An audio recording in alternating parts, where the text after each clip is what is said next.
नमस्कार मंडळी, गॉसिप गर्लच्या आजच्या नवीन पॉडकास्टमध्ये पुन्हा एकदा तुम्हा सर्वांचं खूप खूप आणि मनापासून स्वागत आहे. तुम्ही दिलेल्या सपोर्टबद्दल खूप खूप धन्यवाद मंडळी. टाईम टू टाईम तुम्ही की आपलं एक फ्रेंड सर्कल आहे. आपण फक्त म्हणजे यूट्यूब आणि म्हणजे मी एक क्रिएटर आणि तुम्ही माझे सबस्क्रायबर ह्याच्या बियॉन्ड आपण फ्रेंड्स आहोत हे मला प्रत्येक वेळेला जाणवतं आणि म्हणूनच मला तुमच्यापासून काहीही लपवावं असं वाटत नाही. काही गोष्ट मी लपवली असं नाही म्हणता येणार, पण मी ती आधी नाही सांगितली कारण माझा हा ऑलवेज प्रयत्न राहिला आहे की जितकं शक्य होईल तितकं मी स्वतः गोष्टी हँडल करण्याचा प्रयत्न करते. अगदीच माझ्याकडनं काही नाही झालं तर इन जनरलच माझ्या पर्सनल लाईफमध्ये पण मी आधी ज्या गोष्टी मला रिझॉल्व करता येतील तर मी ते ट्राय करते. जर अगदीच नाही होत आहे तर मी बोलते आणि ऑफकोर्स मी तुम्हाला सांगणारच होती सगळं काही सॉर्ट झाल्यानंतर. आणि देवाच्या कृपेने सगळं काही व्यवस्थित झालं, सगळं सॉर्ट झालं आणि नंतर मी म्हटलं की आता आपल्या मंडळींना सांगण्याची योग्य वेळ आलेली आहे. तर झालं असं मंडळी, आता तुम्हाला माहितीच आहे की 2 महिन्यापूर्वी बेहोश टॉक्सवर ही आपली बचना आली होती आणि त्या बचनाचं जी स्टोरी होती ती एकूणच काही स्ट्रगल स्टोरी नव्हती आणि त्यामुळे लोकांनी आपला रोष व्यक्त केला. कारण लोक आजकाल जागा शोधत आहेत की कुठे त्यांना ओपन अप होता येईल, कारण ह्या लोकांनी त्यांना ती मुभाच दिलेली नाही. हे लोक सरळ काही त्यांच्या शंका कुशंका असतील किंवा काही कुठलीही गोष्ट त्यांना जर खटकत असेल आणि ती जर सांगितली तर सरळ त्यांना काहीतरी उडवाउडवीची उत्तरं देऊन किंवा फालतू उत्तरं देऊन किंवा एकदमच असं डिग्रेड मॅनरमध्ये मी म्हणेन स्पेशली हा बबुनी ह्याची तर अरेरावी असते, दादागिरी असते कॉमेंट बॉक्समध्ये. तर असं केल्यामुळे लोकांना कुठेच चान्स मिळत नाही. आता आपण हे पण बघितलं की लास्ट टाईम जेव्हा आपल्या झमुऱ्याने कॉमेंट बॉक्स ओपन केला होता, जेव्हा त्यांनी वेलकम टू ऑल कॉमेंट्स केलं होतं तेव्हा तिथेही काय घडलं होतं. तर तसाच काहीसा प्रकार बेहोश टॉक्सवर घडला आणि त्याचं सगळं खापर माझ्यावर फोडण्यात आलं की हिच्यामुळे हे सगळं होतं आहे. तर फर्स्ट मंडळी, कोणाच्याही बोलण्याने किंवा कोणाच्याही सांगण्यावरून इतका द्वेष, इतका रोष, इतकं अपसेट होणं हे इतकं म्हणजे लोकांना इतकं इन्फ्लुएन्स करण्या इतकी मी मोठी नाही आणि लोक इतके मूर्ख नाहीत की मी असं बोलली आणि त्यांनी मानलं. त्यांना कुठे ना कुठेतरी माझं बोलणं पटत असेल, माझे मुद्दे पटत असतील, तेव्हा जाऊन काहीतरी होत असेल ना. आणि मी तर आत्ता आली आहे, माझ्या आधीही ह्या गोष्टी त्या लोकांच्या मनात होत्या. तुम्ही त्याला तो वाव दिलाय की तुमच्याबद्दल लोकांच्या मनामध्ये ह्या सगळ्या गोष्टींनी घर केलं. मी तर फक्त त्यांना वाचा फोडली आणि मी फक्त एक मीडियम बनली किंवा एक सोर्स बनली जिथे आम्ही आपल्या जसं फ्रेंड्स गप्पा मारतो किंवा एकमेकांशी आपण जनरली माझं चॅनल ओपन करण्याचा हाच एकमेव उद्देश होता की 4 लोक जे समविचारी आहेत, ज्यांचे विचार एकमेकांशी जुळतात किंवा काही गोष्टी जरी एकमेकांपेक्षा काहीतरी डिफरंट पर्स्पेक्टिव्ह असलेले असे एकत्र येतील आणि आपले विचार शेअर करतील. तर त्यामुळे मला असं नाही वाटत की माझ्यामुळे तुम्हाला हे गोष्ट किंवा हा रोष लोकांचा सहन करावा लागला.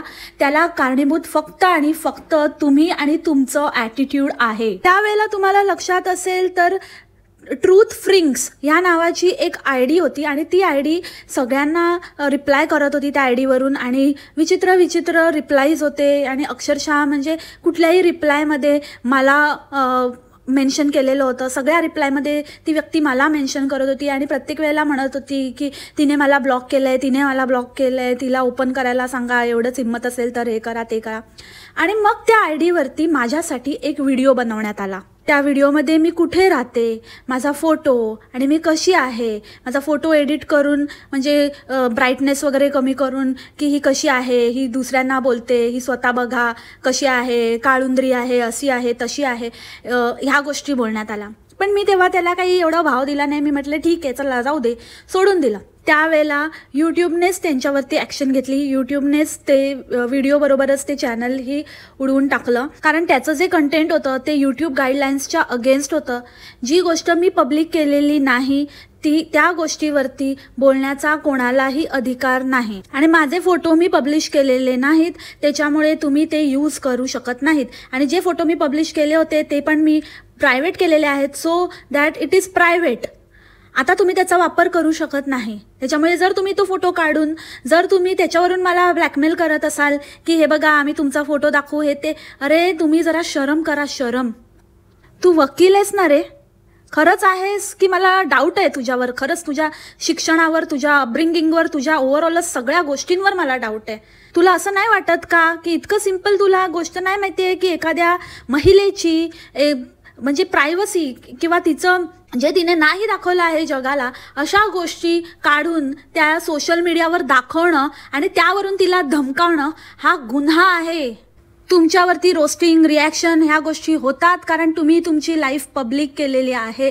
त्याच्या अगेन्स्ट तुम्ही काही करू शकत नाही कारण ते तुम्ही स्वतः चूज केलं आहे. जेव्हा तुम्ही एखादी गोष्ट पब्लिकला दाखवता तेव्हा तो पार्ट किंवा ती गोष्ट आपण ज्या गोष्टीच्या बाबतीत आपल्याला मोबदला मिळतो ती गोष्ट आपण सेल केलेली असते इनडायरेक्टली.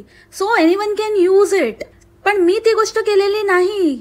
माझी प्रायव्हसी मी जपलेली आहे आणि त्याची माझी स्वतःची कारणं आहेत. मी कोणाला घाबरत नाही किंवा मला माझ्या चेहऱ्याची शरम नाही आहे की मी दाखवू नाही शकत किंवा मला नाही दाखवायचं आहे. मी वेळोवेळी एक्सप्लेन केलं आहे माझं जे टाईप ऑफ कंटेंट आहे ते पॉडकास्ट आहे आणि मी ते ह्याच्यासाठी चूज केलं आहे की माझं एक वेगळं प्रोफेशन पण आहे जे मी वेगळं एक काम करते. तर मला प्रत्येक वेळेला असं नाही होत की म्हणजे पूर्ण सेटअप लावून वगैरे बसणं. आणि मला हे मान्य नाही की कुठल्याही गोष्टीमध्ये असं कसंही बसा, कसंही बोला आणि जस्ट बोलायचं आहे म्हणून कसंही व्हिडिओ बनवायचा आहे म्हणून बनवा. त्याच्यासाठी मला सगळं काही व्यवस्थित करावं लागेल आणि तितका माझ्याकडे वेळ नाही आणि माझ्या मंडळींकडेही मला बघत बसायला वेळ नाही आहे. त्यांना या गोष्टीत इंटरेस्ट नाही आहे की माझ्या बॅकग्राऊंडला काय आहे, मी किती छान सेटअप केला आहे किंवा मी काय घातलं आहे, मी किती छान दिसते आहे किंवा काय. त्यांच्यासाठी माझ्या कंटेंटचं मेन प्लस पॉईंट हा आहे की मी कशा प्रकारे एखादी गोष्ट मांडते, कशा प्रकारे रिॲक्शन देते आणि लोकांना मला ऐकायला आवडतं ना की बघायला.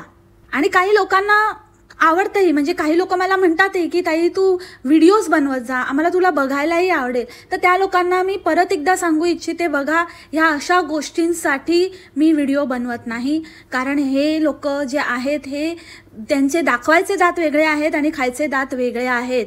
हे लोक कुठल्याही थराला जाऊ शकतात. मावशीला पण मला ह्या निमित्ताने एक गोष्ट सांगावीशी वाटते की मावशी, जर तुला असं वाटत असेल कोणीतरी बाहेरच्याने एखादी तुझ्याबद्दल जे झालं, जे काही तुझे फोटोज वगैरे लीक झाले तर ते बाहेरच्याने केले, but give it a thought की आपल्या आजूबाजूलाही असे हे लोक आहेत.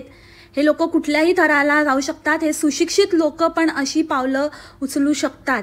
तर आपण असं जनरली विचार करतो की नाही कोणतरी असं आपला हेटरच असेल किंवा कोणतरी फालतू माणूसच असेल किंवा असा कोणतरी गरीब वगैरे असा म्हणजे वाया गेलेला असेल कोणतरी की त्याने हे गोष्ट केली असेल.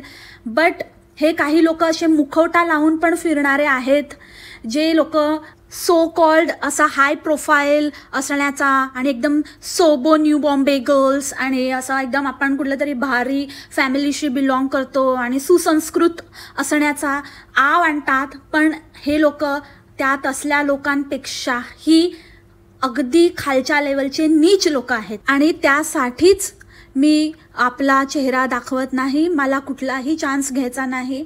आणि जो माझा फोटो ह्यांच्याकडे आहे, जो ह्यांनी कुठून म्हणजे स्क्रीनशॉट वगैरे काढून घेतलेला आहे, जो ह्यांनी ठेवला आहे एक जपून आणि परत परत तो दाखवून ते मला धमकी देत असतात किंवा त्याचा फायदा उचलत असतात लोकांना दाखवून की ही बघा गॉसिप गर्ल, ही बघा ही आहे गॉसिप गर्ल वगैरे. तर मी तुम्हाला एकच सांगते, बचना बबुनी ढबुनी कोण आहेस तू, वॉटेवर, की आय डोंट केअर. दाखवायचं आहे दाखव, तुला जे दाखवायचं दाखव. एक काय 10 व्हिडिओ काढ, मी तुला पुरून उरेन. कारण जी गोष्ट मी दाखवलेली नाही ती गोष्ट माझ्या परमिशन शिवाय तुम्हाला दाखवण्याचा हक्क नाही. आणि जर तुम्हाला असं असेल की तुमच्या बाबतीत ते होऊ नये किंवा तुमच्या बाबतीत जर कोणी बोलू नये किंवा काही असेल, तर ज्या गोष्टी तुम्ही दाखवत नाहीत सोशल मीडियावर त्या गोष्टीवरती आम्ही बोलत नाही. जर तुम्ही नोटीस केलं असेल तर आम्ही फक्त तेवढं आणि तेवढंच बोलतो जी गोष्ट तुम्ही स्वतः दाखवलेली आहे, विकलेली आहे रादर यूट्यूबला. ओके, सो हे झालं त्यांच्या फर्स्ट चॅनलच्या बाबतीत. आणि तेव्हा त्यांनी ते कबूलही केलं होतं की ते आहेत. आणि नंतर मला धमकी दिली होती की आता जरी म्हणजे हे झालं असलं, ह्या चॅनलचं म्हणजे टर्मिनेशन झालं असलं तरी पण आम्ही परत येऊ, मी पुन्हा येणार. अरे ये रे ये, तू पुन्हा ये. वेडा पिसाळलेला हत्ती बाजारात सोडलेला. आणि ती गावभवानी चांडाळ चौकटी. म्हणजे तुम्हा लोकांना काय आहे का, जरा आईबापाची इज्जत ठेवा. हां, एवढ्या आईबापांनी तुम्ही शिकवलं, तुम्ही एवढं सांगता, मोठ्या मोठ्या गोष्टी करता की आपल्या मोठ्यांशी असं वागलं पाहिजे, तसं वागलं पाहिजे. पण हे तुमचं ज्ञान कुठे जातं जेव्हा तुम्ही दुसऱ्यांच्या आईवडिलांबद्दल बोलता. म्हणजे तुमचे आईवडील ते आईवडील आणि दुसऱ्यांचे आईवडील ते काय. आता मी येते दुसऱ्या मुद्द्याकडे मंडळी. ते जे दुसरा व्हिडिओ ह्यांनी बनवला, मग दुसरं चॅनल ओपन केलं, दुसरा व्हिडिओ बनवला, त्यातही माझा तोच फोटो यूज केला. आणि ह्या वेळेला हे लोक फक्त माझ्यावर नाही थांबले, ह्यांनी माझे व्हेअर अबाउट्स तर सांगितलेच, प्लस माझ्या नवऱ्याबद्दल वाटेल ते बोलले, माझ्या कॅरेक्टरवर हे लोक बोलले कॉमेंट्समध्ये वगैरे, प्लस माझ्या आईवडिलांवर. म्हणजे मी माझ्या आईवडिलांची मुलगी आहे किंवा माझा मुलगा हा माझ्या नवऱ्यापासून झालेला आहे, इथपर्यंत यांची मजल गेली. तेव्हा मी ठरवलं की ह्या लोकांना सोडायचं नाही. जे काही होईल ते प्रोसेसनेच होईल. मी कुठलाही कायदा हातात घेणार नाही. तर त्याप्रमाणे मी ती प्रोसेस केली आणि तोही व्हिडिओ मी उडवला. बचना, काय ग, तू सगळ्यांना तर एवढे मोठे मोठे धडे देतेस की असं काय, तर आज ते खिळखिळ्या फर्निचरचं पण तू रिव्ह्यू देत होतीस आणि सांगत होती, आणि तुझ्या दोघी ताईमाई अक्का त्या पण एकदम सगळ्यांना धडे देत होत्या की मुलांनी असं वागलं पाहिजे, तसं वागलं पाहिजे. तुमच्या मुलांवर तुम्ही काय संस्कार केलेत ना, ते दिसतंय. अरे तुम्हाला माहिती तरी आहे का माझे आईवडील हयात आहेत नाही आहेत, माझा नवरा कुठे आहे, काय करतो, आमचं कसं काय आहे फॅमिली, आमच्या फॅमिलीमध्ये कोण कोण आहे, आमचं रिलेशनशिप कसं आहे. आम्ही तुमच्यासारखे ना फुटकळ व्लॉग्स नाही बनवत आणि फालतूचं उगाचंच काहीतरी खोटं नाटक नाही करत. गुड फॅमिली आणि हॅपी फॅमिली असण्याचं जे तुम्ही करता ना, ते फक्त आणि फक्त नाटक आहे. कारण तुमचं खरं रूप मला माहिती आहे. छोट्या छोट्या गोष्टीवरून समोरच्या व्यक्तीचे आईबाप काढणे ही तुमची असलियत आहे. थांबा मंडळी, मी एक स्क्रीनशॉट दाखवते तुम्हाला कळेल की हे लोक कसे कॉमेंट्सना पण आन्सर करतात. माझा नवरा काय तर म्हणे नाईट वॉचमॅन आहे, तो रात्रीचा घरी नसतो, तर त्याच्यामुळे मग मला असे धंदे करावे लागतात, कारण माझ्याकडे काही ऑप्शन नाही आहे, कारण माझा नवरा नसतो. माझ्या मुलाला ओढण्यात आलं, त्याच्यानंतर माझ्या आईच्या चारित्र्यावर बोललं गेलं. म्हणजे दिस वॉज टू मच. ओके, स्वतःच्या लायकीत राहायचं. तू जो कोणी आहेस ना, बबी ढबी, आणि तू बचना फचना, तू तुझ्या घरची असशील.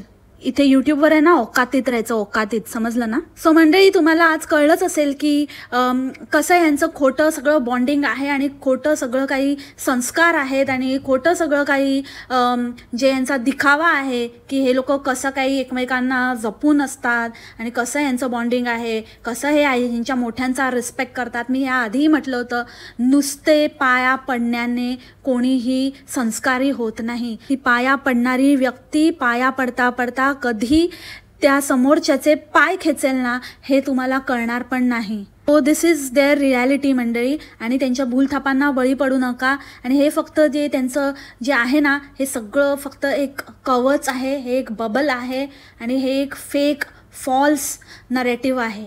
हे रियालिटीशी ह्यांचा काहीही दूरचा संबंध नाही. रियालिटीमध्ये हे लोक एक वाया गेलेले आणि एक नंबरचे टवाळखोर आणि दुसऱ्यांना नुसतं त्रास देणं, हेच ह्यांचं रियल व्यक्तिमत्व आहे. यूट्यूबचा एक सिंपल फंडा आहे.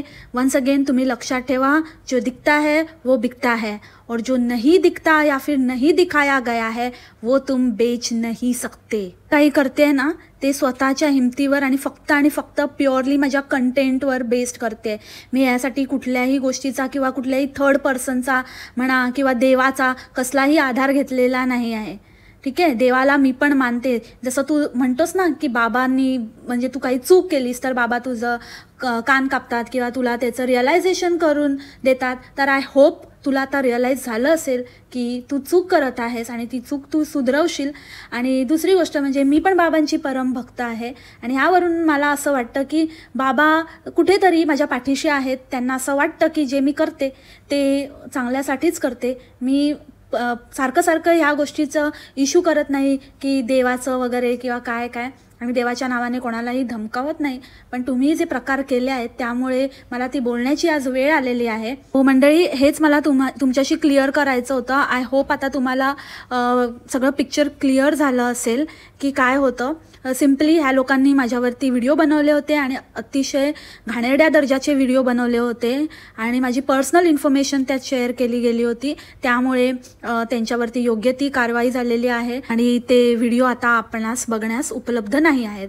आणि राहिली गोष्ट, मी तुम्हाला का नाही सांगितलं, कारण मला अननेसेसरी त्रास द्यायचा नव्हता कोणाला, आणि कोणाला म्हणजे काय चाललं आहे काय नाही. मी आपले व्हिडिओज तुमच्यासाठी घेऊन येत होती आणि मला असं वाटतं की जे काही आहे ते माझं, मी I am strong enough to fight my own battle and win over it. आणि मला माहिती आहे की जरीही मी कुठली गोष्ट करत असेल किंवा मी कुठल्याही ट्रॅपमध्ये असेन, तरीही सायलेंटली तुमचा जो सपोर्ट आहे, तुमचे जे प्रेयर्स आहेत, तुम्ही तुमच्या मनात ज्या माझ्याबद्दल सद्भावना आहेत त्या कुठे ना कुठेतरी काम करतच असतात. सो जरी त्यावेळेला तुम्ही सगळे माझ्याबरोबर नव्हतात, त्यावेळेला मी हे सगळं माझ्यापाशीच ठेवलं होतं, तरी मला पूर्ण मनातून विश्वास होता की तुम्हा सगळ्यांचा सपोर्ट माझ्या पाठीशी आहे आणि इव्हेंच्युअली असंच झालं. सो लव्ह यू मंडळी. Be there for me always and I will be there for you all. G G गँगचा विजय असो. आज एका छानशा पॉडकास्टची पण तयारी केली होती, पण नेव्हर माइंड, आपण उद्या बोलूया त्या पॉडकास्टवर. आणि आय होप तुम्ही एन्जॉय कराल. आज मला हे क्लिअर करणं खूप गरजेचं होतं, कारण खूप लोकांचे क्वेश्चन होते, खूप कन्फ्युजन होतं त्याच्यामध्ये की माझं काही चॅनलमधलं काही कंटेंट उडालं आहे का किंवा काय झालं आहे नेमकं. तर म्हणून मी हे पॉडकास्ट बनवलं. I hope I cleared all your doubt. बोलता बोलता आता मी जस्ट चेक केलं मंडळी आणि आपले 4000 सबस्क्रायबर्स कंप्लीट झालेले आहेत आणि आपल्याला अजून अशीच आपली जी जी गँग पुढे न्यायची आहे. आणि आपल्या चॅनलचा एकमेव उद्देश हा आहे की आपण एक मस्तपैकी एक कम्युनिटी फॉर्म करून एक छानपैकी रोज असा गप्पा टप्पा, आणि ज्या लोकांचे विचार आपल्याला पटत नाहीत, लोक म्हणण्यापेक्षा लोकांचे विचार किंवा त्यांच्या काही गोष्टी, त्यांचं आचरण हे आपल्याला खटकतं, तर त्यांच्याबद्दल आपल्याला एक बोलण्याचा, ॲज अ फ्रेंड चर्चा करण्याचा प्लॅटफॉर्म, हाच एकमेव उद्देश आहे आपल्या चॅनलचा. आणि मला खूप आनंद होतोय की असे खूप जण आपल्याला जॉईन होत आहेत आणि खूप ॲक्टिव्ह आहे आपलं चॅनल. सगळेजण एकमेकांशी गप्पा मारत असतात. कधी कधी तुम्ही आपापसात इतक्या छान छान गप्पा मारत असतात आणि खूप बरं वाटतं मला सगळं एकंदरीत ते सगळं बघून. आणि खरंच मला खूप असं भरून आलं आहे आणि खूप छान वाटतं आहे की आज आपली 4000ची फॅमिली पूर्ण झालेली आहे. Thank you so much, thank you very much मंडळी. आणि always be there with me. माझ्या बरोबर राहा. Love you all once again. चला तर मग मंडळी, याच हॅपी नोटवर आजचं पॉडकास्ट इथेच थांबवते. भेटूया आपल्या नवीन पॉडकास्टमध्ये उद्याच्या भागात नवीन विषयासोबत. तोपर्यंत खाप्या मस्त राहा आणि स्वस्थ राहा. Take care. बाय. मासलामा.